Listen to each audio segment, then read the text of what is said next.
प्यारे बच्चों, नमस्कार। आज का हमारा टॉपिक है कोलिजन। ये टॉपिक बहुत ही सिंपल है, साथ ही बहुत ही इंपॉर्टेंट है आपके कॉम्पिटिटिव एग्जाम्स के लिए, साथ ही आपके क्लास के एग्जाम के लिए। इस टॉपिक में हम लोग पढ़ेंगे इसकी डेफिनेशन, इसका कॉन्सेप्ट, कोलिजन के टाइप, इलास्टिक और इनइलास्टिक कोलिजन, साथ ही जो दूसरे तरीके का कोलिजन है हेड ऑन और ऑब्लिक कोलिजन पढ़ेंगे। इसके साथ हम लोग कुछ न्यूमेरिकल्स लगाएंगे ताकि हमारा पूरा का पूरा कॉन्सेप्ट अच्छी समझ में आ जाए। तो चलिए शुरू करते हैं। शुरू करने से पहले मैं आपको कुछ डेली लाइफ सिचुएशन दे रहा हूँ, जिसकी मदद से हम लोग ये जानने की कोशिश करेंगे कि आप कोलिजन को कितना अच्छे से समझते हो। ठीक है, आप अपनी सिर्फ कॉमन अंडरस्टैंडिंग का यूज कीजिए। देखते हैं, मान लीजिए आप क्रिकेट खेल रहे हैं, राइट, और आपने एक बहुत अच्छा सिक्स मारा, तालियां। तो आप बताइए क्या इसमें कोलिजन है या नहीं है, सोच के रखिए। दूसरी सिचुएशन में आपको दे रहा हूँ। नॉर्मली हम लोग कई बार अगर हमारे पास मैग्नेट होती है तो उसके साथ खेलते ही हैं, राइट। तो आपने देखा होगा कि अगर हम एक मैग्नेट को दूसरे के पास लेके जाते हैं तो कई बार वो अट्रैक्ट करती है, कई बार रिपेल करती है। तो मान लेते हैं हम यहाँ पर रिपेलिंग का केस ले रहे हैं। तो जैसे आप मैग्नेट को दूसरे मैग्नेट के पास लेके जाते हो तो आपने देखा होगा कि जैसे ही थोड़ा सा अप्रोच किया मैग्नेट ने, सेकंड मैग्नेट आगे मूव करना शुरू कर देती है। यहाँ पे कोई टचिंग नहीं हुई, राइट, नो फिजिकल कॉन्टेक्ट। और तीसरी सिचुएशन है, अगर आपको याद हो क्लास 9th या 10th में एक रदरफोर्ड एक्सपेरिमेंट था जिसमें न्यूक्लियस की खोज हुई थी, राइट। उसमें क्या था, अल्फा पार्टिकल्स गोल्ड फॉइल पे ऐसे सेंड किए और एक स्क्रीन पे अलग अलग एंगल्स पे हमें बहुत सारे अल्फा पार्टिकल्स टकराते हुए मिले, राइट। तो अब आप मुझे ये बताइए कि इसमें से किस किस सिचुएशन में कोलिजन हो रहा है। आप अपनी डेली लाइफ अंडरस्टैंडिंग का यूज कर सकते हैं। ठीक है, सोचिए। ठीक है, आई होप ज्यादातर लोगों ने सही गैस किया होगा। ये तीनों ही सिचुएशन कोलिजन की है, राइट। ओके, बट कुछ लोगों को लगा होगा कि सेकंड और थर्ड में कोलिजन नहीं हो रहा है, केवल फर्स्ट में हो रहा है। तो ऐसा क्यों? चलिए मैं आपको डिफाइन करता हूं और समझते हैं। सो क्या है, all three are conditions of collision, right. Collision कहां कहां हो रहा है?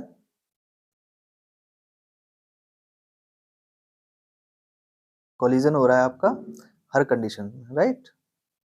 All three all three are conditions of collision.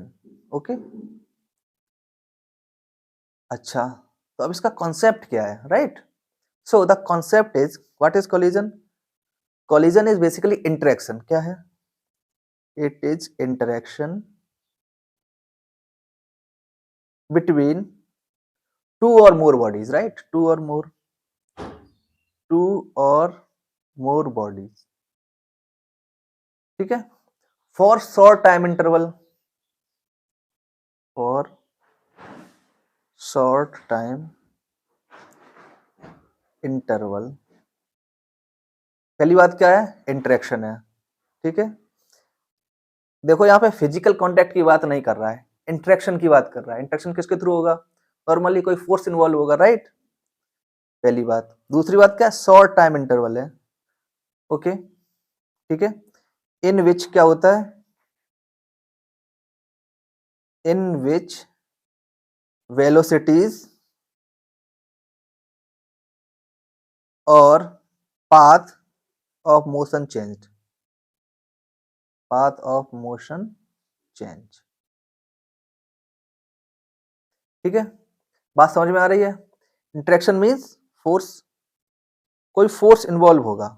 अब देखो, इन तीनों ही सिचुएशन में पहले हमने बैट से बॉल को हिट किया, राइट। क्या हुआ? एक फोर्स इन्वॉल्व हुआ, आपका मस्कुलर फोर्स बैट को ट्रांसफर हुआ, बैट से फोर्स बॉल को ट्रांसफर हुआ और बॉल का डायरेक्शन और मोशन बदल गया, राइट। दूसरी सिचुएशन में क्या है हमारे पास? देखिए, दो मैग्नेट थी, ठीक है। मैग्नेट के बीच क्या होता है? मैग्नेटिक फोर्स इन्वॉल्व था, राइट। और तीसरी सिचुएशन में क्या है? दो चार्ज पार्टिकल थे, राइट, और हमें पता है similar charge repel each other. So यहाँ पे इलेक्ट्रोस्टैटिक फोर्स इन्वॉल्व था, यानी इन्वॉल्वमेंट ऑफ फोर्स। पहली बात। दूसरी चीज क्या है? शॉर्ट इंटरवल ऑफ टाइम, थोड़े समय के लिए ही लगा। और तीसरी चीज क्या है इसमें साथ ही जो आपको याद रखनी है? क्या? जो इंटरनल फोर्स होते हैं, एफ इंटरनल, जो बहुत बड़ा होगा एफ एक्सटर्नल से, यानी कि जो इंटरनल फोर्स होते हैं दो बॉडीज के बीच, वो eight the time of collision ज्यादा होंगे एक्सटर्नल फोर्सेस से, राइट। इसका बहुत बड़ा इंपॉर्टेंट रोल है एफ इंटरनल जो ज्यादा होगा एक्सटर्नल से, इसका भी समझते हैं कैसे। इतनी बात क्लियर हुई? तो अब हो क्या रहा होगा सोचो। सिंपलिसिटी के लिए मानते हैं कि हमारे पास दो ऑब्जेक्ट हैं, ठीक। इक्वलिटी इधर से है कुछ v1, दूसरे की है यहाँ से v2। अब सोचो दोनों कोलाइड कर रहे हैं, सोचो क्या v2 ज्यादा हो तो कोलाइड कर पाएंगे? नहीं। ये तो सिर्फ ऐसा है ना कि आपके सामने एक बाइक जा रही है स्पीड से, आप पीछे साइकिल से आ रहे हैं, तो क्या आपकी कभी कोलिजन होगा, कोई टक्कर लगेगी? पॉसिबल ही नहीं है। तो कैसे हो सकता है? साइकिल आगे जा रही है, बाइक पीछे जा रही है, राइट। सो बाइक की स्पीड ज्यादा है, साइकिल की कम, तभी कोलिजन की पॉसिबिलिटी है, right. So v1 is greater than v2। Now अब क्या होगा, दो बॉडीज जा रही हैं, एक समय पे दोनों आपस में ऐसे टच कर जाएंगी, कोलाइड करेंगी। तो जब टच करेंगे तो क्या हो सकता है, थोड़ा सा डिफॉर्मेशन होगा, राइट। आपकी बाइक का मान लो आगे थोड़ा सा पहिया पे चक जाएगा, और आगे से जो भी साइकिल जा रही है उसका भी व्हील थोड़ा सा डिफॉर्म हो जाएगा, राइट। तो यहाँ पे क्या मिलेगा, eight the time of collision हल्की सी डिफॉर्मिटी हो जाएगी, है ना। उसके बाद थोड़ी देर बाद दोनों ही अलग अलग वेलोसिटी से चलते हुए मिलेंगे आपको, ठीक है। तो this is v1 dash, this is v2 dash. Clear है? एक बेसिक चीज है। तो कोलिजन के टाइम क्या हो रहा होगा, डिफॉर्मिटी हुई, उसके बाद सेपरेशन हुआ, राइट। सो जब भी कोई चीज डिफॉर्म होती है, उसका स्ट्रक्चर बदला, यानी कि उसमें कुछ ना कुछ पोटेंशियल एनर्जी स्टोर हो गई। और अगर वो फिर से सेम हो गई, इसका मतलब ये हो गया कि जो पोटेंशियल एनर्जी स्टोर थी वो फिर से काइनेटिक में चेंज हो गई। और अगर नहीं हुई, डिफॉर्म की डिफॉर्म बनी रही, इसका मतलब ये है कि कुछ ना कुछ kinetic energy permanently potential energy के रूप में कन्वर्ट हो गई, ठीक है। ये तो था बेसिक। ओके, अब समझते हैं कि ये तो हो गया हमारा क्या, पूरा कोलिजन का सिस्टम। अभी जो हमने कॉन्सेप्ट समझा था ना कि internal force are much much higher than external forces, उसका क्या इम्प्लीकेशन है, क्यों इंपॉर्टेंट है, आइए समझते हैं। अब सोचो आपके पास है दो बॉडी, ठीक है, ये दो बॉडी है, ठीक। यहाँ पे थोड़ी देर के लिए मान लेते हैं क्या कि नो एक्सटर्नल फोर्स है, कोई एक्सटर्नल फोर्स है नहीं, सिंप्लिसिटी के लिए नो एफ एक्सटर्नल। तो अब क्या होगा, इसके अंदर केवल केवल इंटरनल फोर्स है, राइट। तो जब कोलिजन होगा तो एक बॉडी दूसरे पे फोर्स लगाएगी, राइट, सीधी सी बात है, न्यूटन्स एक्शन और रिएक्शन, इस पे फोर्स लगेगा कुछ, किसके द्वारा, सेकंड बॉडी के द्वारा, यानी कि F on body first due to second, second part is force on second body due to first. ये होगा internal force at the time of collision. अब सोचो कोई फोर्स एक्सटर्नल है नहीं, केवल इंटरनल फोर्स है, राइट। सो अगर आपको याद हो, rate of change of momentum क्या होता है, dp upon dt is equal to F external, right. Internal forces as a system किसी भी बॉडी का मोमेंटम चेंज नहीं करेंगे, क्लियर सी बात है, राइट। यानी कि इस सिस्टम का, इस दो दो पार्टिकल सिस्टम है, इसका पूरा का पूरा मोमेंटम क्या रहेगा, कंजर्व रहेगा। कंजर्व मीन्स सेम रहेगा थ्रू आउट द प्रोसेस। तो कोलिजन के पहले, कोलिजन के बाद आपका मोमेंटम रहेगा कंजर्व, अगर कोई एक्सटर्नल फोर्स नहीं है।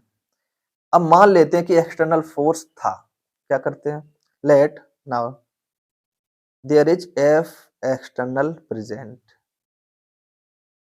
देन सिमिलर सिचुएशन क्या होगा, dp upon dt is equal to F external, right.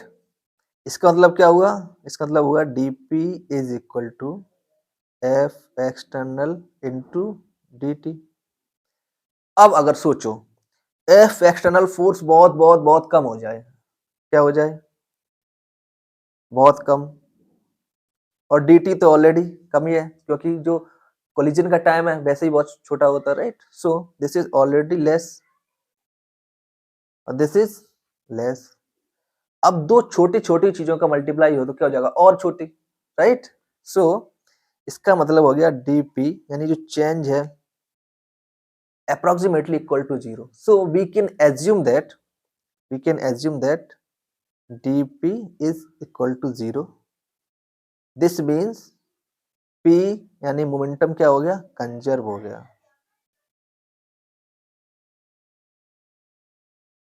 Clear है इतनी सी बात? मोमेंटम क्या हो गया, कंजर्व। सो इसलिए इस प्रोसेस में अगर एक्सटर्नल फोर्स नेग्लिजिबल है या बहुत छोटे हैं, तो उस कंडीशन में हमारा जो कोलिजन के टाइम जो पूरा होगा ना मोमेंटम, वो सेम रहेगा, राइट। अच्छा, अब होता क्या है, तो एज ए सिस्टम तो कंजर्व है, बट क्या ईच पार्टिकल का कंजर्व है? तो आंसर है नहीं, क्योंकि इस सिचुएशन में देखिए आप, यहाँ पे हमें क्या दिख रहा है, यहाँ पे पहले किसी भी पार्टिकल में कोई फोर्स नहीं था, वो जस्ट एक मोशन में जा रहे थे। बट जब टकराए तो ए ने बी पे फोर्स लगाया, बी ने ए पे, तो दोनों पे एक एक फोर्स लग गया। इस फोर्स की वजह से दोनों का मोमेंटम चेंज होगा, right. But as a system, as a whole, momentum conserve रहेगा। इंडिविजुअली चेंज होगा, but as a system conserve रहेगा, राइट। ओके, यानी कि इंडिविजुअल मोमेंटम कैसा होगा, इंडिविजुअल मोमेंटम हो जाएगा चेंज, ठीक है। बट सिस्टम का मोमेंटम क्या रहेगा, कंजर्व, या बोल सकते हैं सेम रहेगा। ओके, इतनी सी बात क्लियर है? I hope you get my point. So this is basically what is involve in the collision. Okay, now थोड़ा सा आगे चलते हैं। अब हमने समझ लिया कोलिजन। हम लोग बात कर रहे थे कि कुछ डिफॉर्मिटी रह सकती है, एक पॉसिबिलिटी, या फिर नहीं रह सकती, दो पॉसिबिलिटी, राइट। सो और हमने बोला था अगर डिफॉर्मिटी है, राइट, डिफॉर्मिटी है तो क्या क्या हो रहा था, कुछ ना कुछ एनर्जी कन्वर्जन हो रहा था, राइट। पोटेंशियल एनर्जी बढ़ रही थी, सीधी सी बात है। अब एनर्जी तो कंजर्व रहती है, तो एनर्जी, अगर कोई एनर्जी बढ़ रही तो कहीं ना कहीं से लेके आ रही होगी, राइट।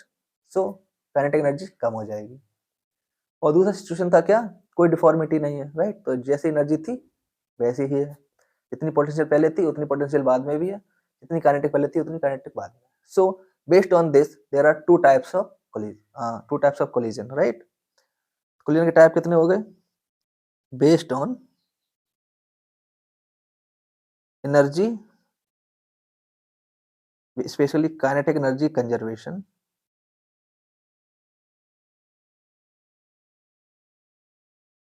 सोचो कितने टाइप के हो रहे हैं हमारे पास, दो टाइप के। पहला है इलास्टिक और दूसरा है इनइलास्टिक। अब सवाल ये है कि कैसे पता करें कौन सा इलास्टिक कौन सा इनइलास्टिक। सो मैं डिफाइन करने जा रहा हूं, आप ध्यान से देखिए। सो पहले बात करते हैं इलास्टिक कोलिजन की।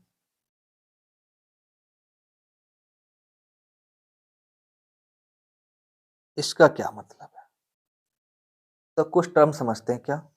पहली बात यह है कि मोमेंटम तो हमेशा ही कंजर्व रहेगा, राइट, इसमें तो कोई डाउट है नहीं, आप पहले ही समझ चुके हैं। सो इलास्टिक कोलिजन में क्या है, kinetic energy of system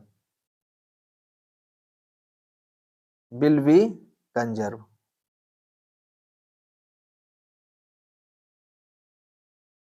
kinetic energy क्या होगी, कंजर्व रहेगी, ठीक है। और दूसरी बात क्या है, काइनेटिक एनर्जी तभी कंजर्व रह सकती है जब हमारे पास क्या होंगे, फोर्स ऑफ इंटरेक्शन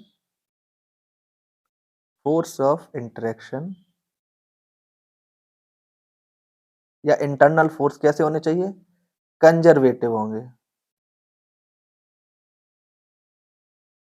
ठीक है। कंजर्वेटिव फोर्स आप जानते हैं, ऐसे फोर्सेस जिनका हम अगर एक राउंड ट्रिप लगाएं, जहां से चले थे वहीं पहुंच जाएं और वर्क डन जीरो हो जाए, तो ऐसे फोर्स बोलते हैं कंजर्वेटिव। जैसे कि gravitational force, electromagnetic force, these are conservative forces. Clear है? ओके, सो ऐसा कोलिजन बोलेगा क्या हो जाएगा, इलास्टिक कोलिजन। तो बेसिकली इसमें क्या होगा, P1 पहले का मोमेंटम हो जाएगा बाद का मोमेंटम, और काइनेटिक एनर्जी पहले की या initial is equal to kinetic energy final. दोनों चीजें हो जाएंगी कंजर्व, तो हमारा कोलिजन कहलाएगा इलास्टिक कोलिजन। क्लियर, इतनी सी बात। कभी कभी ऐसा हो सकता है कि हमें समझ नहीं आएगा कि एनर्जी कंजर्व है या नहीं है। उस सिचुएशन में हम लोग देखेंगे कि जो फोर्स ऑफ इंटरेक्शन है ना, वो कंजर्वेटिव है या नहीं है, तो वहां से हमारे लिए इजी हो जाएगा ये जानना कि हमारा कोलिजन इलास्टिक है या इनइलास्टिक है। क्लियर है? दूसरी चीज क्या, इनइलास्टिक कोलिजन। ओके।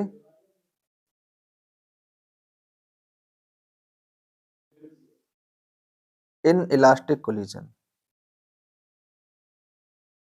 इसका क्या मतलब है, समझते हैं। तो सीधी सी बात है क्या, अभी आपने सीखा काइनेटिक एनर्जी कंजर्व नहीं रहेगी, right.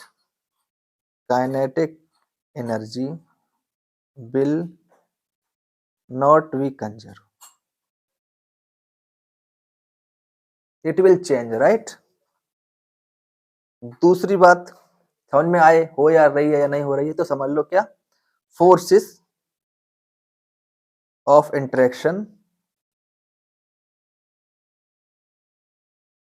will be non-conservative, right।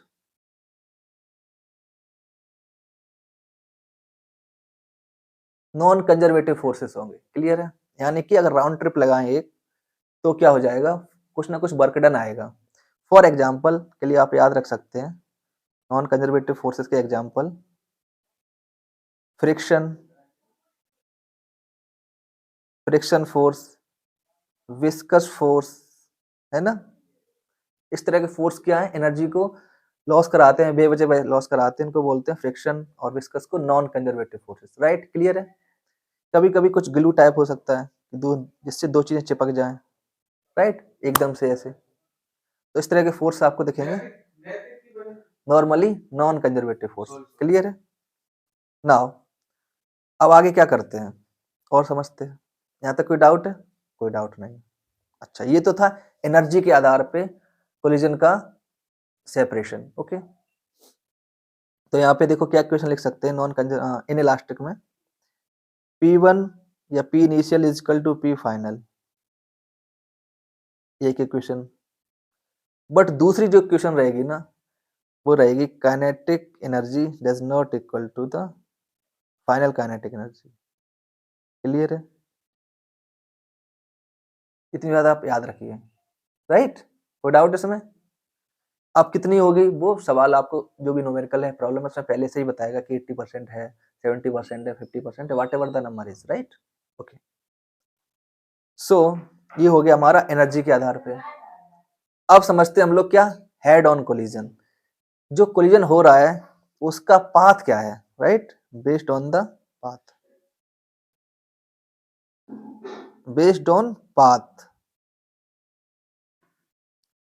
ये दो टाइप से हो सकता है, कैसे, पहला टाइप है आपके पास एक बॉल है, मान लीजिए दो बॉडी हैं, इनका सेंटर ऑफ मास है, ठीक है, इन दोनों कनेक्ट करती है, आप एक इमेजिनरी लाइन ड्रॉ कीजिए, ठीक है। तो ये रही हमारी लाइन, ठीक है। अब क्या हो सकता है कि इसका जो मोशन है, इसका जो मोशन है वो भी इसी लाइन पे हो, ठीक। तो क्या हो गया, हेड ऑन कोलिजन। यानी कि हेड ऑन कोलिजन में दो बातें हैं, लाइन ऑफ मोशन सेम है, इज सेम, कौन सी लाइन के साथ, लाइन ऑफ कनेक्टिंग, क्या कनेक्ट कर रहे हो, सेंटर ऑफ मासेस, क्लियर है इतनी सी बात। सेंटर ऑफ मास को कनेक्ट करने की जो लाइन है वही लाइन ऑफ मोशन है, क्लियर है। तो ऐसे मोशन को बोलते हैं क्या, यहाँ पे हेड ऑन कोलिजन, ओके। अब कभी कभी इसका उल्टा हो सकता है, सपोज दैट कि आपके पास एक ये बॉल है और एक ये बॉल है, ठीक है। इसका दोनों का देखिए सेंटर ऑफ मास, एक का ये एक का ये लगभग यहाँ पे होगा, राइट। और लाइन इसको जो कनेक्ट कर रही वो रही हमारी ये लाइन, ठीक है।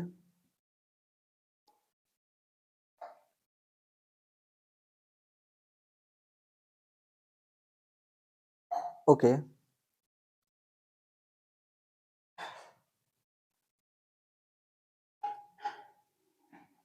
ठीक है। बट जो लाइन ऑफ मोशन है वो मान लो ऐसे जा रही है, ठीक है। यहाँ पे क्या है, line of motion is different from the line of connecting centre of mass, right. ये रही हमारी लाइन ऑफ मोशन।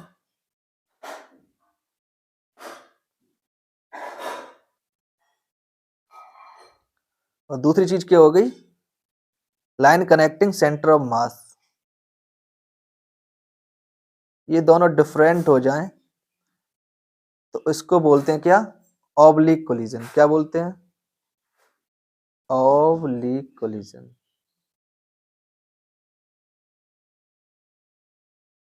यहां तक क्लियर है, ये तो था बेसिक कॉन्सेप्ट, ठीक है।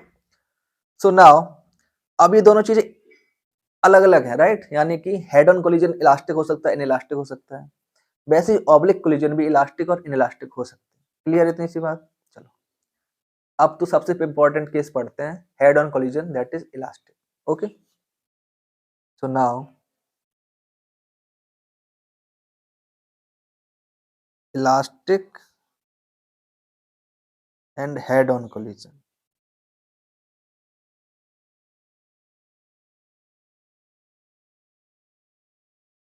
क्लियर है इतनी सी बात। सो नाउ यहाँ पे क्या है हमारे पास स्टार्ट करते हैं कि दो बॉडी हैं, मान लेते हैं बॉडी 1 ये, बॉडी 2 ये, ठीक है। दोनों कोलाइड करी इस टाइम पे और थोड़े समय बाद सेपरेट हो गए।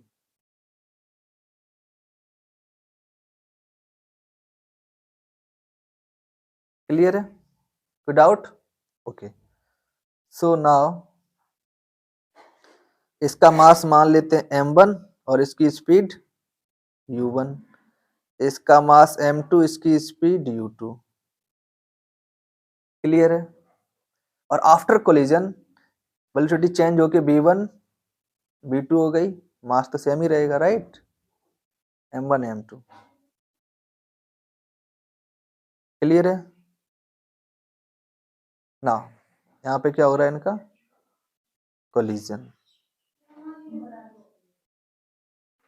क्लियर है इतनी सी बात। अब आगे बढ़ते हैं, चलो। सो इलास्टिक कोलिजन है तो क्या होगा, कंजर्वेशन ऑफ मोमेंटम। क्लियर है। और दूसरा conservation of energy, right. Clear है। तो स्टार्ट करते हैं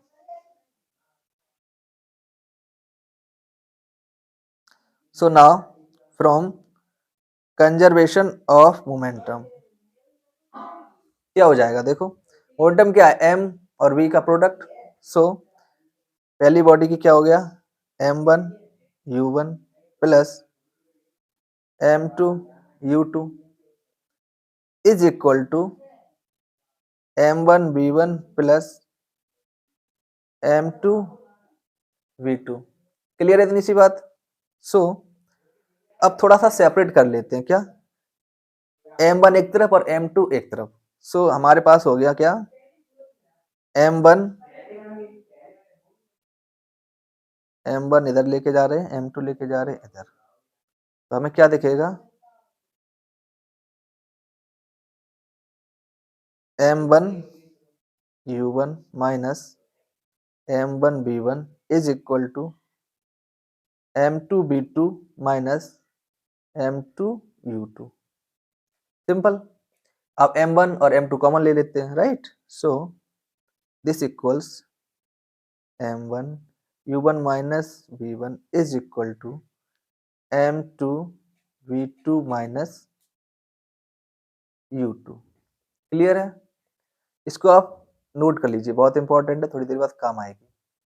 अब दूसरा कॉन्सेप्ट क्या है, conservation of kinetic energy, right. So from conservation of energy या फिर स्पेसिफिकली काइनेटिक एनर्जी क्या है हमारे पास, सीधी सी बात है, काइनेटिक एनर्जी क्या होती है, half mv², right. So for particle first कितना हो गई, half m1 u1 square plus half m2 u2 square is equal to half m1 v1 square plus half m2 v2 square. Clear है। थोड़ा सा simplify कर लेते हैं ना, काफी कॉम्प्लिकेटेड सा दिख रहा है। So half half cancel out, right, half half सारे कैंसिल आउट हो गए। और सेम काम करते हैं, थोड़ी देर पहले किया था, क्या, m1 के सारे कंपोनेंट चीजें एक तरफ और m2 की एक तरफ। सो M1 को ले आते हैं इधर और M2 को ले जाते हैं इधर। क्लियर है? नाउ क्या मिला हमें? हमें मिला M1 U1 square minus M1 V1 square is equal to M2 V2 square minus M2 U2 square. अब देखो सेम तरीका अपनाना है, राइट? अगर आप कैलकुलेशन को स्किप करना चाहते तो आप थोड़ा सा स्पीड करके देख लीजिए, राइट? सो नाउ M1 बाहर माइनस सिमिलरली यहाँ से M2 बाहर, यानी कॉमन ले लिया। ओके, अब आपने देखा होगा इक्वेशन कौन सी, a square minus b square is equal to क्या, a plus b and a minus b, right? 10th class का फॉर्मूला है, we can use it. So यहाँ पे देखो इस वेलोसिटी को हम लोग सेपरेट कर सकते हैं कैसे, M1 U1 प्लस V1 और U1 माइनस V1। क्लियर है इतनी सी बात, राइट? इज इक्वल टू क्या है, M2 V2 plus U2 similarly V2 minus U2। इसको इक्वेशन नंबर दे देते हैं सेकंड। अब ध्यान से देखिए, थोड़ी देर पहले इक्वेशन कौन सी देखी थी, देखो फर्स्ट इक्वेशन जो स्टार लगाया हुआ है यहाँ पे,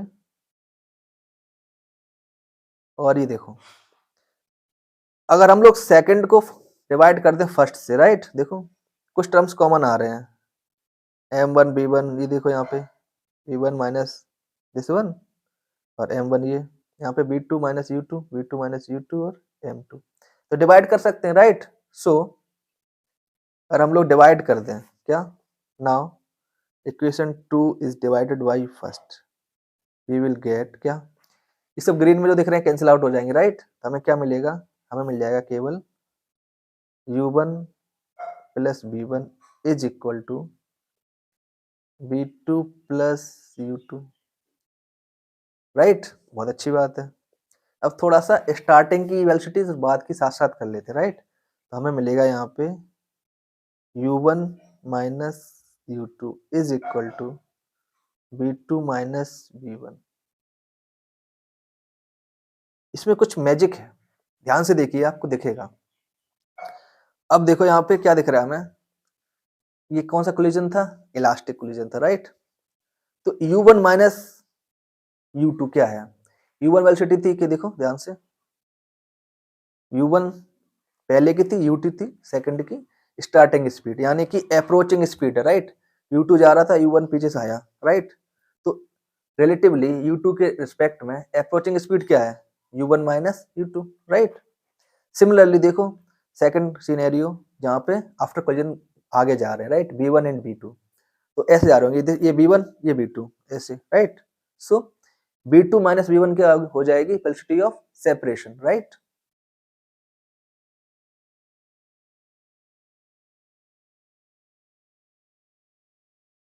तो आप यहाँ पे देख पा रहे हैं हमारे पास है यहाँ पे ये क्या है, वेलोसिटी ऑफ अप्रोच, राइट?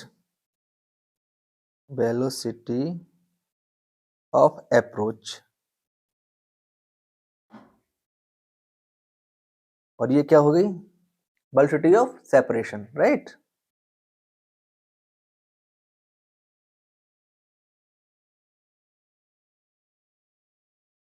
ये ऐसा रिजल्ट है जिसको हम लोग अपने न्यूमेरिकल्स में बार बार यूज करेंगे ताकि हमारा न्यूमेरिकल्स बहुत ही शॉर्ट हो जाएंगे, राइट? जब आप न्यूमेरिकल लगाएंगे तब मैं आपको बताऊंगा कि कैसे इससे आपको हेल्प हो रहा है, राइट? इसको याद रखिए अभी के लिए, ठीक है? ये स्टार लगा देते हैं इस पे, ठीक है? इतनी कैलकुलेशन इंपॉर्टेंट थी करने के लिए ताकि मैंने आपको करके दिखाई। इसके बाद जो रिजल्ट आएगा इसका हमें निकालना है V1 V2, वो आप चाहो तो कैलकुलेट कर सकते हो क्वेश्चंस के साथ प्ले करते हुए, लेकिन मैं आपको यहाँ पे डायरेक्ट लिख दे रहा हूँ, बाकी चाहे तो आप खुद से ट्राई कीजिएगा, हो जाएगा, राइट? इतना हो गया तो आगे भी हो जाएगा। सो क्या आता है, तो इसके लिए पहले थोड़ा सा मैं आपको एक सिंपल तरीका बताता हूँ। लेट कर लीजिए क्या, capital M is equal to दोनों का मास M1 प्लस M2, इतना, दैट्स इट, ठीक है? तो जब आप रिजल्ट निकालोगे तो आपकी वेलोसिटी कुछ ऐसे आएगी, क्या, M times V1 is equal to, क्या सोचो, सिंपल तरीका है, M1 minus M2 U1 plus 2 times of M2 U2। Similarly देखिए सिमेट्री है दोनों वेलोसिटीज में, right, M times V2 is equal to M2 minus M1 U2 plus 2 times M1 U1, है ना। एक सिस्टम सा दिख रहा है आपको यहाँ पे, मैंने इसको ऐसा इसलिए लिखा है ताकि आपको याद करने में आसानी रहे, कभी की जरूरत पड़ जाए तो आप तुरंत डायरेक्ट कर सकते हैं। देखो जब B1 है तो यहाँ U1 है, यहाँ B2 है तो यहाँ पे U2 है। 1 की बात हो रही है तो M1 माइनस M2, 2 की बात हो रही है तो M2 माइनस M1। अब बचा क्या, 1 के साथ बचा 2, तो यहाँ पे 2 है तो 2 times M2, 2 times M2 U2, clear है। सिमिलरली B2 में क्या बचेगा, U2 यूज हो गया, बचा क्या U1, then U1 in 2 times of M1। So like there is some kind of symmetry, right. इसका यूज करके हम लोग V1 V2 की वेलोसिटी पता कर सकते हैं, ठीक। अब देखिए, अब यहाँ पे कुछ हम लोग स्पेशल केसेस लेते हैं, देखते हैं क्या चमत्कार होता है, राइट।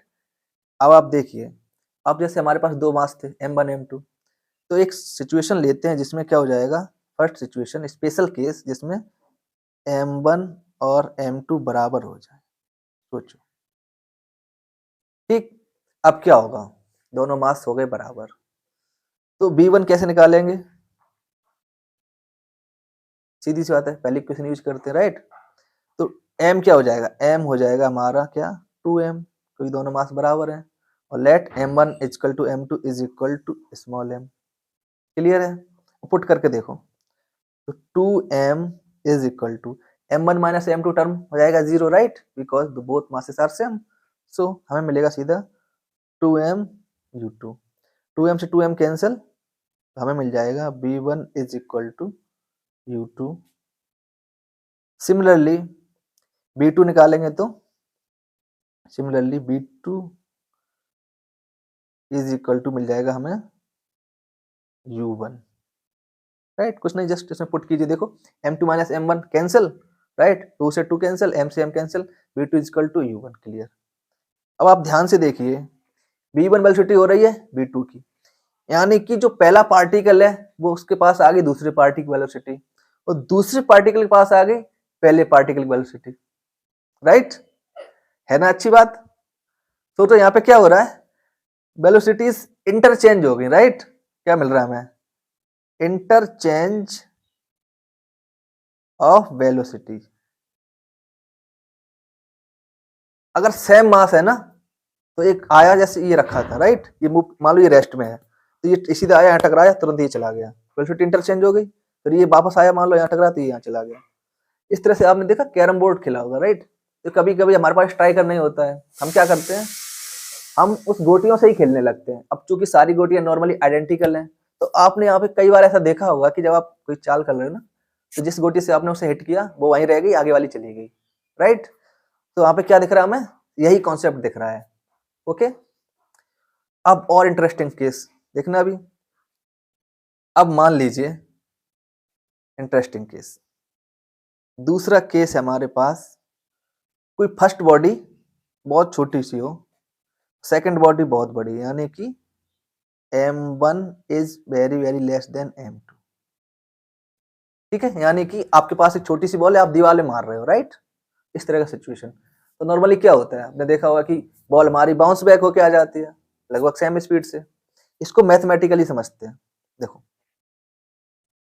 इसी इक्वेशन को देखो ध्यान से, MB1 equal to M1 minus M2 U1, इसको यहाँ मैं पुट करके रखता हूँ, ठीक है, दोबारा ध्यान से देखिएगा, M यानी कि total mass, so it is like M1 plus M2, B1 is equal to M1 minus M2 U1 plus 2 times of M2 U2। अब मान लेते हैं एक सिचुएशन और, क्या कि जो बहुत बड़े मास की बॉडी है ना वो रेस्ट में है, and U2 is equal to rest. इस तरह से मोशन है, ये है 0 पे। अब बॉडी गई टकराई, तो अब देखो पहली बात है u2 टर्म 0 यानी कि ये टर्म हो गया हमारा 0। दूसरी बात m1 है m2 से बहुत छोटा, तो एडिशन में इग्नोर कर सकते हैं। मान लीजिए 1 लाख प्लस 1 पैसा, 1 लाख रुपए और 1 पैसा है, तो आप 1 पैसा हटा सकते हैं सिमिलरली, राइट। या 1 लाख रुपए माइनस 1 पैसा, तब भी 1 पैसे की कोई वैल्यू नहीं, आपके पास नॉर्मल रिजल्ट क्या रहेगा 1 लाख रुपए, राइट। सो यहाँ पे m2 को हम लोग कर रहे हैं इग्नोर। ओके, हमें क्या मिलेगा देखो ध्यान से, m2 b1 is equal to minus of m2 and u1, m2 से m2 cancel, b1 is equal to minus u1। और वो तो बहुत ज्यादा मास है, वो तो मूव करेगा नहीं। सो सिचुएशन क्या आई, आपने बॉल को दीवार से हिट किया, दीवार वहीं की वहीं है, आपके पास बॉल वापस आ गई, लेकिन सेम वेलोसिटी से आई, राइट। ये आपका डेली ऑब्जर्वेशन है, रोज प्रैक्टिस करते हुए देखते ही होगे। अब एक इंटरेस्टिंग बात आ रही है, अगर जो बॉडी हम फेंक के मार रहे हैं वो बहुत हैवी है और सामने जिसमें हिट कर रही है वो बहुत हल्की है, तो क्या होगा देखिए, तो क्या होगा इस सिचुएशन में। This is very very interesting. देखिए थर्ड केस क्या है, m1 बहुत ज्यादा बड़ा है, m2 बहुत छोटा है, ठीक है, ओके। और मान ले रहे हैं क्या, जो u2 की वेलोसिटी है यहाँ पर भी 0 है, यानी कि सिचुएशन कुछ ऐसी है, ये बड़ा सा मास इस छोटे से मास को जाके हिट करेगा। क्लियर इतनी सी बात। सोचो नाउ अब क्या होगा, इक्वेशन दोबारा से लिख लेते हैं। तो पहले ओके, सो देखते हैं, ठीक है, क्या सिचुएशन होगी हमारे पास, m टाइम्स यानी कि total mass times v1 is equal to m1 minus m2 into u1 plus 2 times of m2 u2, right. अब यहाँ पे क्या है, u2 0 था, इस टर्म में देखो इसकी वैल्यू हो गई हमारी 0, ओके। दूसरी बात m1 बहुत बड़ा है तो छोटा सा, फिर m2 क्या कर देंगे, इग्नोर कर देंगे, राइट। सो यहाँ पे हमें मिल गया, इग्नोर कर दिया, तो हमें यहाँ पे हमें मिला b1 is equal to u1, यानी कि जो बड़ा मास था उस पर कोई फर्क नहीं पड़ा, कोलिजन हो गया कोई फर्क नहीं पड़ रहा है, जैसा था वैसा ही है।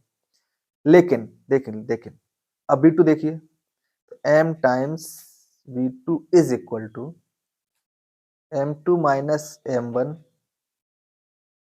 यहाँ पे आ जाएगा u2 plus 2 times of m1 u1।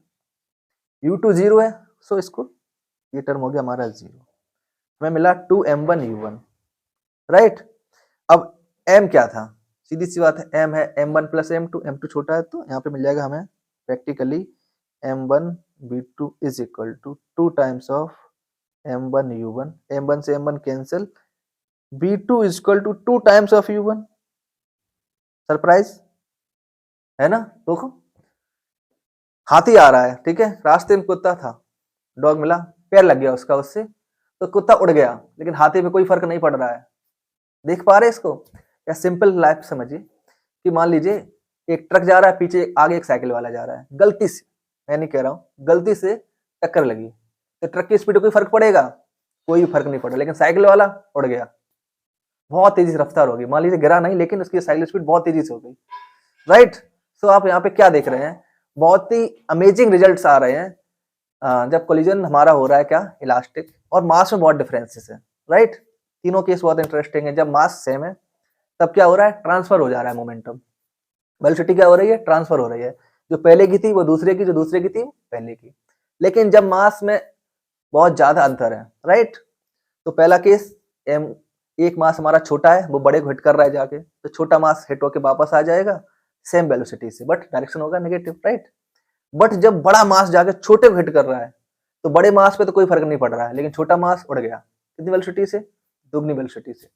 अब कोई सोच सकता है यहाँ पे कि यहाँ पे तो कंजर्वेशन ऑफ मोमेंटम ब्रेक हो रहा है, पहले की स्पीड सेम की सेम रही, बट सेकंड वाले की 0 से लेके बहुत ज्यादा बढ़ गई। तो मैं उनको ये बताना चाहूंगा कि ये अप्रोक्सीमेशन है, राइट।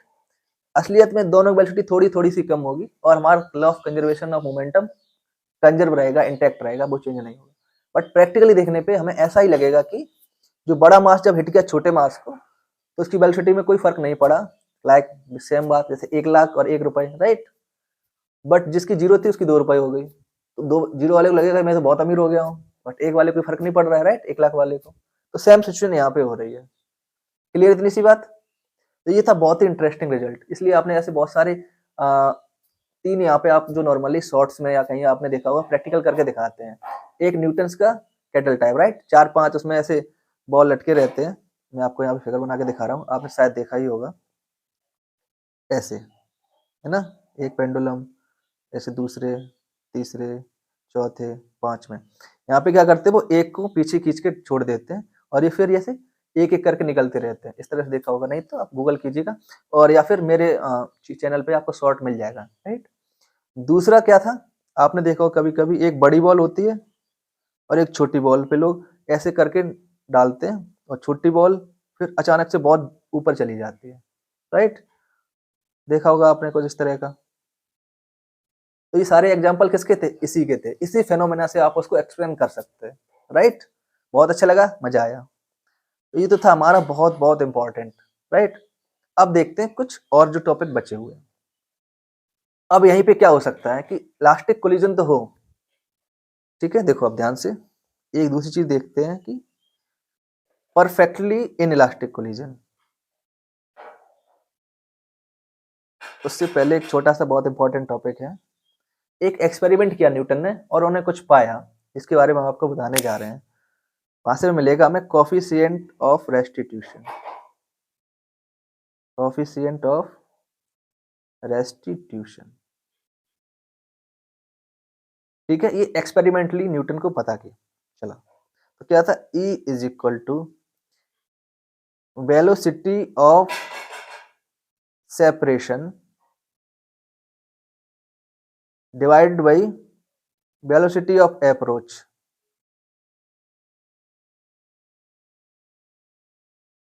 क्लियर है? थोड़ी देर पहले हम लोगों ने देखा था कुछ ऐसा, याद आ रहा है?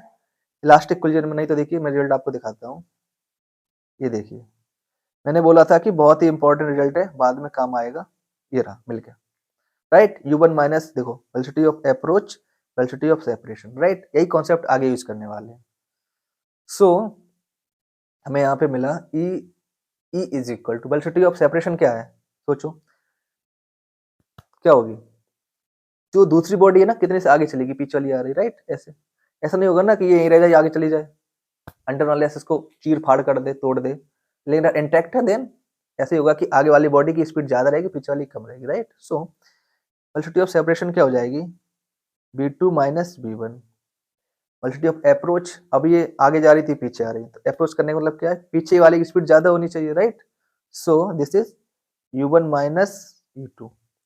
This is our coefficient of restitution, ठीक है। इसकी सहायता से हम बहुत सारे सवाल बहुत आसानी से करेंगे। सो अब इसको आपको याद रखना है, ठीक है, स्टार लगा लेते हैं। अब ये इलास्टिक कोलिजन में होता है, इसकी वैल्यू क्या, ई की वैल्यू होती है हमेशा, देखो 0 से लेके 1 तक, ठीक, पहली चीज। दूसरी चीज क्या होती है, इलास्टिक कोलिजन में परफेक्टली इलास्टिक, परफेक्टली इलास्टिक में इसकी वैल्यू हो जाएगी 1, यानी कि वेलोसिटी ऑफ सेपरेशन और वेलोसिटी ऑफ अप्रोच और वेलोसिटी ऑफ सेपरेशन दोनों सेम होगी, राइट, जो हम लोग अभी रिजल्ट में देखा था। दूसरी पॉसिबिलिटी क्या है, परफेक्टली इनइलास्टिक, यानी कि मैक्सिमम एनर्जी लॉस होगा इसमें, क्या होगा, maximum energy loss, perfectly inelastic. यहाँ पे इक्वल हो जाएगी 0, यानी कि बॉडी आ तो ऐसी रही होगी लेकिन कोलिजन के बाद साथ ही जाएंगे, क्योंकि वेलोसिटी ऑफ सेपरेशन हो जाएगी 0। इसका मतलब क्या है, दोनों की बॉडी चिपक गई, तभी तो वेलोसिटी सेपरेशन 0 होगी, राइट। क्लियर है इतनी सी बात? सो ऐसे बोल सकते हैं दोनों उसके बाद सेम वेलोसिटी से जाएंगे, क्योंकि अगर ऐसे ऐसे हो रहा है कुछ भी तो उनके बीच सेपरेशन हो रहा है और हमें सेपरेशन चाहिए ही नहीं है, right. So velocity of separation 0 हो जाएगी किसमें, परफेक्टली इनइलास्टिक में। पॉसिबिलिटी क्या है, चिपक के जाएगी, राइट। क्लियर है? ओके, इसके बाद आगे चलते हैं, समझते हैं क्या, inelastic collision head on, right, head on inelastic collision.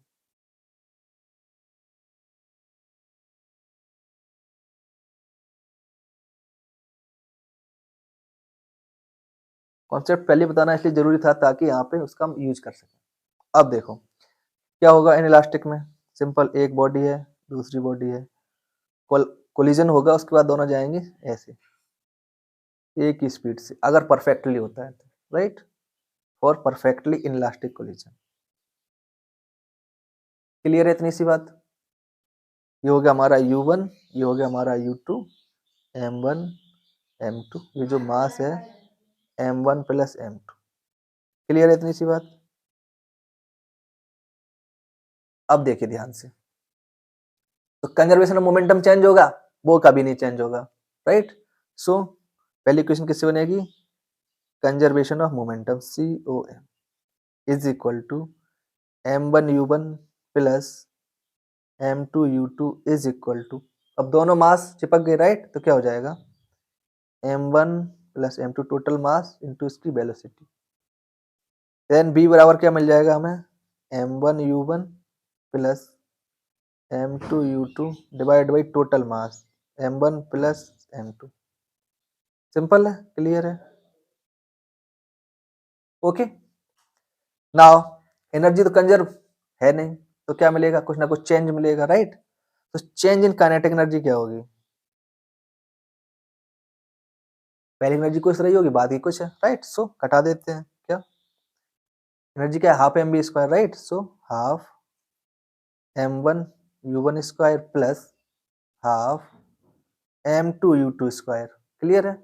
Minus minus बाद की एनर्जी क्या हो जाएगी? हाफ ऑफ टोटल मास क्या है? M1 प्लस M2, वेलोसिटी क्या है? V square.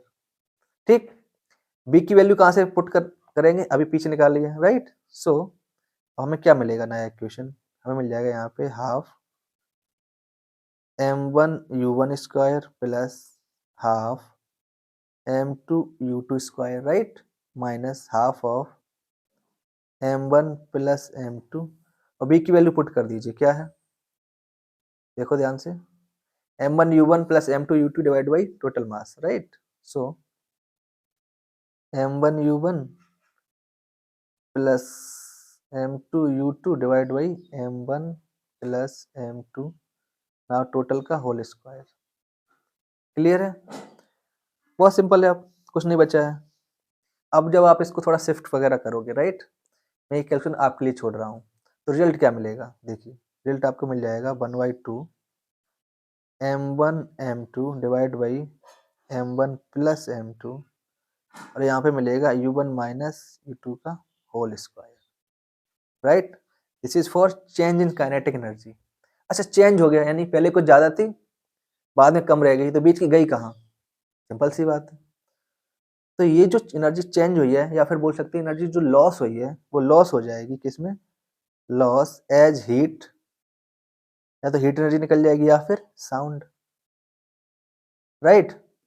तो यानी कि आपको एक ट्रिक मिल गई, कभी दो बॉडीज का कोलिजन हो रहा है और आपको साउंड मिल रही है, तो समझ लो कोलिजन कैसा है? इनइलास्टिक, क्योंकि एनर्जी कुछ लॉस हो गई। या फिर कभी हीट मिल जाए, आसपास टेम्परेचर बढ़ गया, या बॉडी का टेम्परेचर बढ़ गया, आपने बाद में टच करके देखा, इसका मतलब कैसा कोलिजन हुआ होगा? Inelastic collision. परफेक्टली है या नहीं ये बात की बात है, बट एनर्जी लॉस हो रही है, राइट। अच्छा, परफेक्टली में क्या होगा? मैक्सिमम एनर्जी लॉस होगा। परफेक्टली इनइलास्टिक कोलिजन मींस जो लॉस होगा एनर्जी का मैक्सिमम, इससे ज्यादा नहीं हो सकता, राइट। क्लियर है इतना? अब बात ये आती है कि क्या करें। हमारे पास अब बच रहा है एक ऑब्लिक कोलिजन, राइट। अब देखो ऑब्लिक कोलिजन क्या होगा? नॉर्मली जो हमारा लाइन ऑफ मोशन है वो और उससे डिफरेंट होगा, किस लाइन से? जो लाइन सेंटर ऑफ मास को कनेक्ट कर रही है, राइट। देखो ध्यान से, नाउ ऑब्लिक कोलिजन, हम इसका कोई भी इक्वेशन ड्राइव नहीं करेंगे, बिकॉज इसको जनरलाइज करना काफी कॉम्प्लिकेटेड है, और अगर न्यूमेरिकल में कुछ पूछा जाता है तो उसमें सिंप्लीफिकेशन का एक हमारे पास मौका रहता है। सो हम बस कॉन्सेप्ट समझते हैं, ठीक है। So what is oblique collision? तो सिंपली हमारे पास है एक ये बॉडी और एक ये है दूसरी बॉडी, ठीक है। अब आप देखिए, सेंटर मास वाली लाइन ये रही,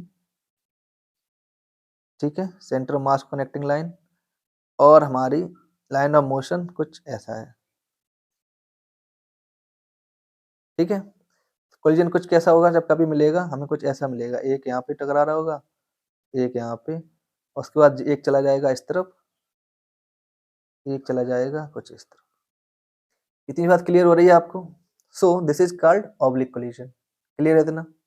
अब देखो, अगर इसमें करना क्या है, हमें सिंपली दो डायरेक्शन निकालने हैं, एक तो डायरेक्शन ऑफ मोशन और दूसरा उसके परपेंडिकुलर, राइट?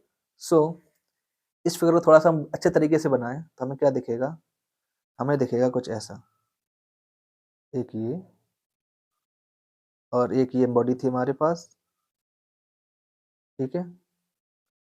इसके बाद इनका ये था सेंटर ऑफ मास को लाइन ज्वाइन करने वाली, और ये थी दूसरी लाइन ऑफ मोशन। तो कोलिजन होने पे क्या दिखेगा हमें, कुछ ध्यान से देखिए। कोलिजन हुआ मान लीजिए इस सिचुएशन में, ठीक है, यहाँ पे बॉडी टकराई ऐसी, दूसरी बॉडी थी हमारी कुछ ऐसी, फिर बॉडी एक चली गई इस डायरेक्शन में, दूसरी चली गई कुछ इस डायरेक्शन। हमें सिंपली क्या करना है, दो डायरेक्शन लेने हैं एक दूसरे के परपेंडिकुलर। तो ये जो हमारा क्या है, लाइन ऑफ मोशन, इसके परपेंडिकुलर लाइन क्या हो सकती है, ये, राइट, ये होगी परपेंडिकुलर।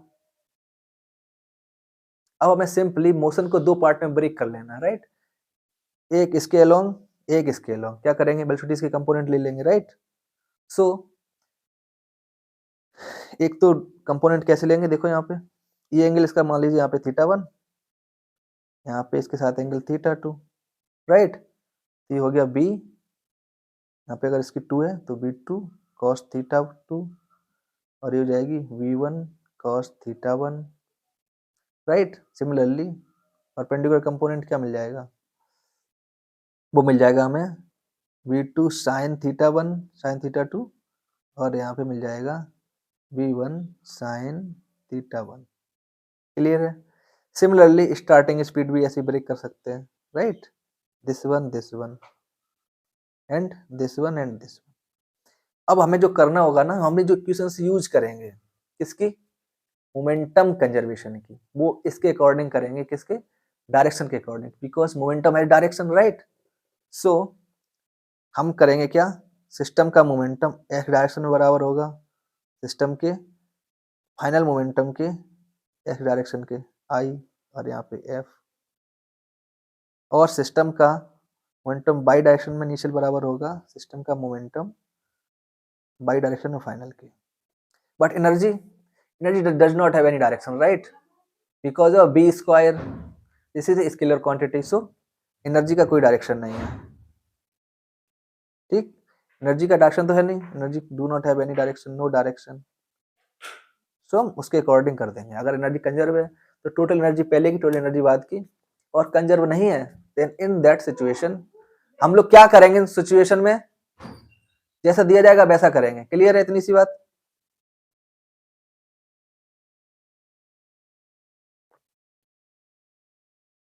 ओके, तो चलिए न्यूमेरिकल लगाते हैं। हमारे पास है दो बॉडी, ठीक है, इसका मास 8 kg, इसका मास 10 kg, इसकी वेलोसिटी है 4 मीटर पर सेकंड, और इसकी है अपोजिट डायरेक्शन में 6 मीटर पर सेकंड। ओके, अब आपको बताना है दोनों की फाइनल वेलोसिटीज क्या होंगी, और ये हमारा है परफेक्टली इलास्टिक कोलिजन, यानी कि E is equal to 1। Clear है? अब देखो, एक तो हम लोग फार्मूला याद कर चुके हैं, बट एग्जाम में फार्मूला याद आपको आएंगे नहीं, राइट। सो हमें कॉन्सेप्ट से ही काम चलाना पड़ेगा। सो इन दैट सिचुएशन पहला कॉन्सेप्ट क्या है, कंजर्वेशन ऑफ मोमेंटम। तो क्या लगा देंगे, 8 into 4 plus 10 into -6 is equal to 8v1 plus 10v2। Clear है? दूसरा कॉन्सेप्ट क्या है, कंजर्वेशन ऑफ एनर्जी का।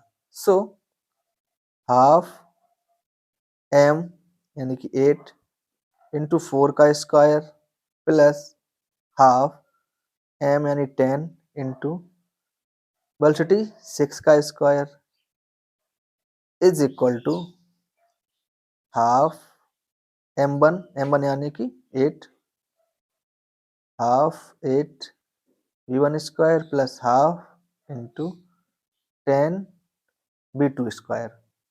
अब इन दोनों क्वेश्चन को सॉल्व करेंगे, आंसर आएगा। लेकिन लेकिन लेकिन मैंने अभी आपको बताया था क्या, velocity of approach is equal to velocity of separation. So क्या था वो, ई की वैल्यू से देखो हम लोग निकालते हैं क्या, v2 minus v1 divide by u1 minus ये होता है 1, तो हो जाएगी वैल्यू बराबर for e is equal to 1, यानी कि u1 minus u2 is equal to v2 minus v1। Clear है? तो यहाँ वैल्यू पुट कर दो, u1 की वैल्यू कितनी है, u1 की वेलोसिटी है 4 माइनस u2 कितनी है -6 is equal to v2 minus v1, यानी कि 10 is equal to v2 minus v1। अब देखो हमारे पास अगर ये हम इस इक्वेशन को यूज करें नंबर 3 पे और नंबर फर्स्ट पे, राइट, तो हमें दोनों इक्वेशन मिल रही है लीनियर इक्वेशन। सीधी सी बात है, लीनियर इक्वेशन सॉल्व करना इजी है।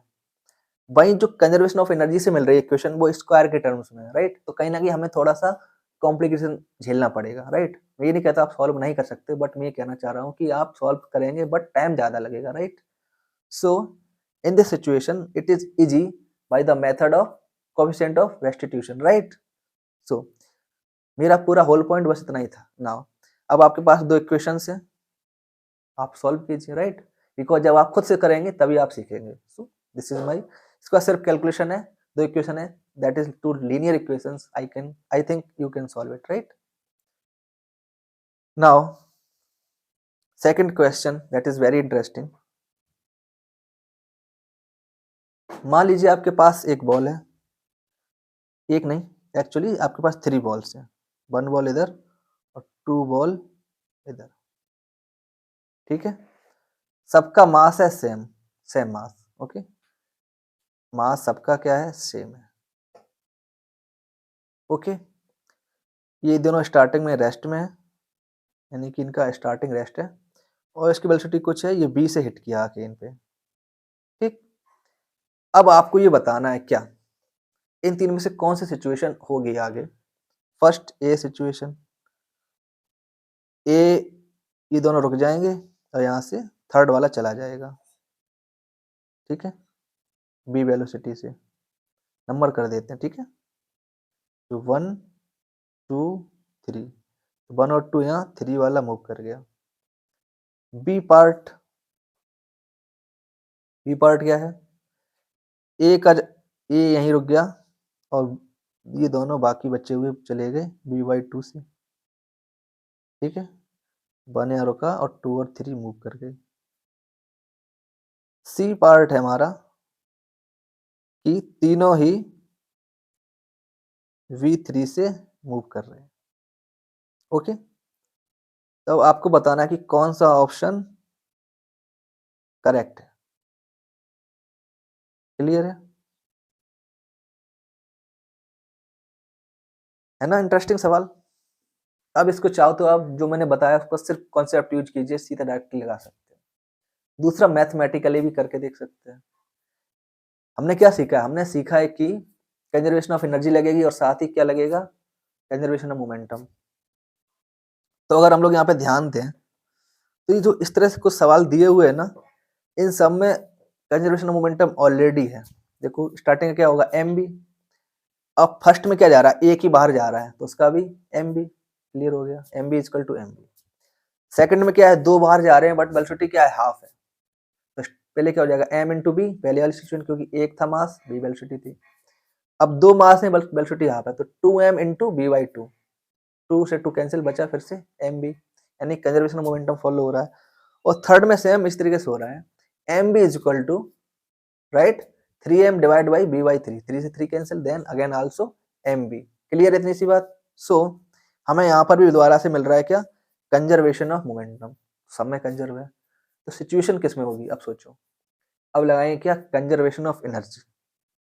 तो देखो पहले वाले में एक एक है तो यहाँ पे कंजर्वेशन ऑफ एनर्जी होगा, बिल्कुल लग रहा होगा, राइट। यहाँ पे फर्स्ट में दोनों चीजें फॉलो हो रही हैं, क्या क्या, half m v square is equal to half m v square. पहले वाला ठीक है। सेकंड में क्या प्रॉब्लम है देखते हैं। पहली इक्वेशन में energy half m v square, ठीक है। और दूसरी वाली क्या निकल के आ रही देखो, यानी कि half of 2m divide by v by 2 का स्क्वायर। 2 से 2 कैंसिल, बट यहाँ पे क्या मिला, m v square divide by 4। ये दोनों सेम है? सेम नहीं है, यानी कि second option is wrong. Clear है, ये सेम नहीं है। सो सेकंड ऑप्शन हो गया हमारा गलत। नाउ सिमिलरली तीसरे ऑप्शन को निकालते हैं। क्या मिलेगा हमें, इसकी एनर्जी क्या मिलेगी, half of 3m divide by v by 3 का होल स्क्वायर, राइट। क्या हो जाएगा देखो, half 3m v square divide by 9, 3 से 3 9 कैंसिल, यानी कि m v square divide by 6। क्या ये हाफ एम बी स्क्वायर के बराबर है? नहीं है, तो तीसरा ऑप्शन भी इनकरेक्ट। तो यहाँ से हमें क्या मिला कि अगर दो सेम मास के रखे हुए थे, एक आया एक टकराया तो आगे वाला निकल गया, यानी कि फर्स्ट और सेकंड रेस्ट पर है बट थर्ड मूव कर गया। Newton's riddle, right. Same situation, 5 थे, एक आता है तो लास्ट वाला एक निकल जाता है, फिर इधर से लौट के आता है तो इधर से लास्ट निकल जाता है, राइट। बाकी बीच के हमें सब रेस्ट में दिखाई पड़ रहे हैं। सेम सिचुएशन यहाँ पे, सेम कॉन्सेप्ट, राइट। सो आपने देखा यहाँ पर हम लोग क्या कर रहे हैं, कंजर्वेशन ऑफ एनर्जी और मोमेंटम दोनों एक साथ काम पे लग रहे हैं, राइट। अच्छा, थोड़ी देर पहले हमने सीखा था क्या, अगर आपको याद हो, मैंने बताया था कि अगर सेम मास होता है तो वेलोसिटी इंटरचेंज हो जाती है, राइट। सो अगर हम लोग पहले केस को देखें, राइट, m1 आया, 2 को टक्कर लगाई, 2 की वेलोसिटी मिलेगी b, लेकिन जैसे b2 को मिली, a1 हो गया रेस्ट पे, b2 चलने लगेगा। लेकिन जैसे b2 चला, मास m2 चला, उसके जस्ट आगे खड़ा था m3, उस तुरंत m3 को हिट किया। m3 को हिट किया तो b2 क्या हो जाएगा, रेस्ट में, और m3 को मिलेगी वेलोसिटी, इंटरचेंज फिर से हुआ, आगे चला गया, राइट। सो आई होप आपको इस लेक्चर से काफी कुछ सीखने को मिला होगा। सो आज के लिए बस इतना ही, बाकी इसके आप कुछ और प्रॉब्लम सेट प्रैक्टिस कीजिए ताकि आपको और अच्छे से कॉन्सेप्ट क्लियर हो जाए। Thank you and have a nice day. इसके बाद अगला लेक्चर आएगा सेंटर ऑफ मास का, तो उसको जरूर देखिएगा। Okay, bye.